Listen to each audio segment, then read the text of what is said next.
How to connect with your teen without losing your mind. How to understand what's going on in their heads and hearts. If you've ever felt looked out of your teenager's world, you're not alone, but you can change the game. Hey everyone, welcome back to Better You, where we're not perfect, but better every day.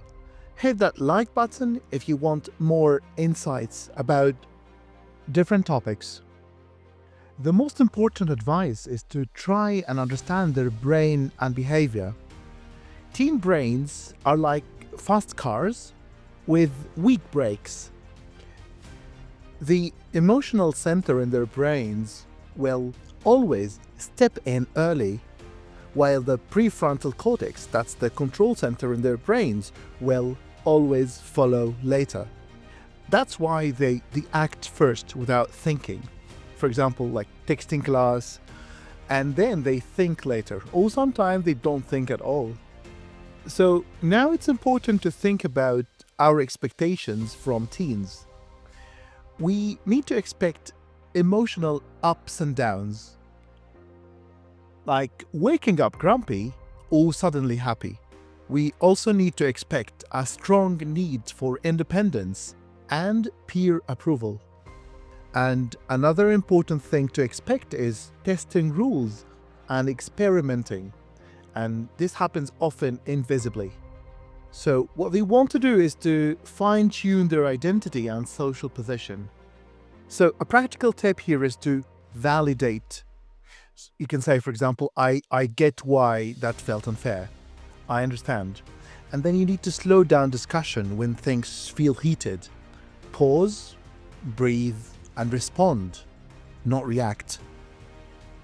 It's also important to remember to build friendship, not just parent authority. So rather than command, you need to invite dialogue. You can use open questions like, what do you think about that?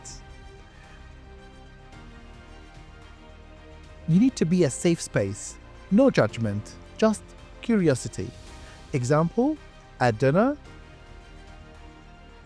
you can ask your child, how did your day go at school?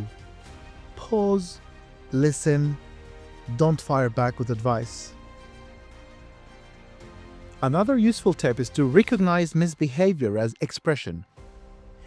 Teen bad behavior is often emotional expression, masked by brain search for identity.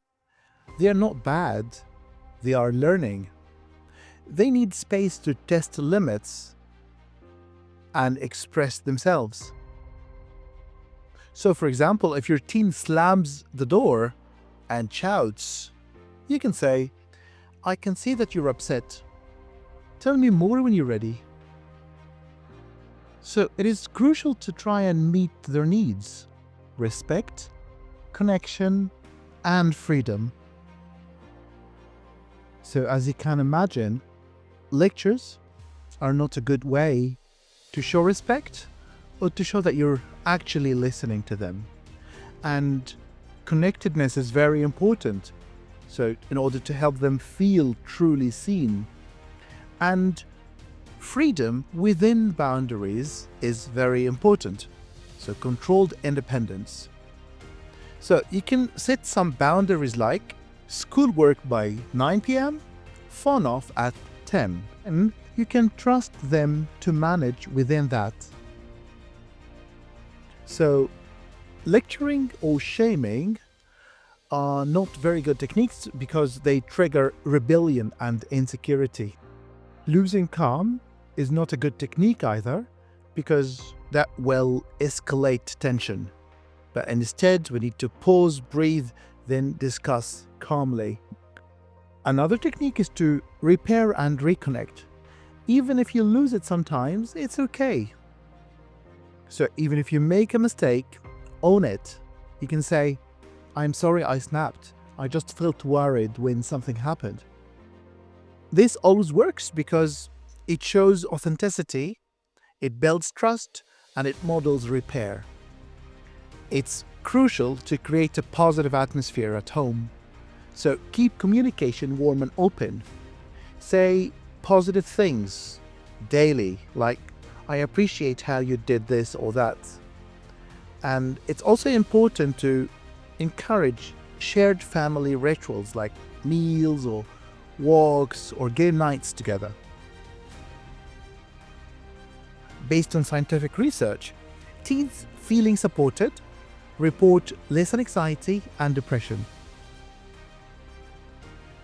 And if separated, always remember to speak respectfully about the other parent. So, some quick tools that you can use: pause, breathe, listen before reacting. And also, you can use I statements, like, for example, I feel X when Y happens. And it's also important to set tech rules together and decide on the offline times. And it's very helpful to praise specific efforts. It's more effective than generic, oh, that's a good job. I understand you feel worried about their behaviors, but again, remember that their brains are literally still under construction. The part of their brain which is responsible for planning and self-control finishes building in their mid-20s. So that explains the impulsiveness, the emotional swings, and risk-taking. It's not rebellion, but it's biology. Yeah, that the brain isn't fully equipped for long-term thinking. So when you see moodiness or risky behavior, think development, not defiance. Many parents are really worried about what they call rebellion. Yeah, but that's normal because teens crave autonomy, respect, and connection. They are building their identity, exploring values, and sometimes testing limits. What can help you at this stage is being authentic and, of course, calm communication, being involved in decisions with them without being judgmental. So think about it. When was the last time you acted like a guide, not a boss? When was the last time you tried to create a safe space?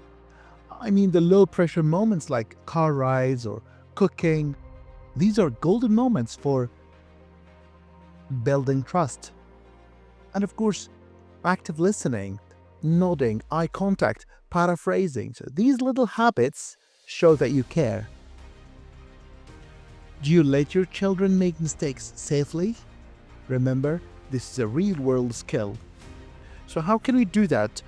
We can brainstorm options with them.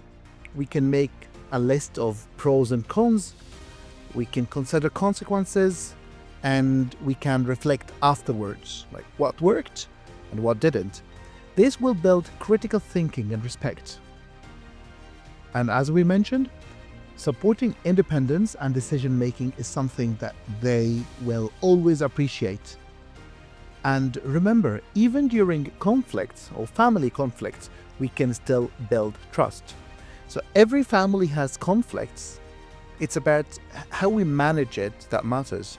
So avoid nagging, yelling, or exploding, but try expressing your feelings without blaming, listening before reacting, and, like we mentioned, pausing and breathing if you feel triggered. This models healthy emotional expression, and this will teach your teens to do the same.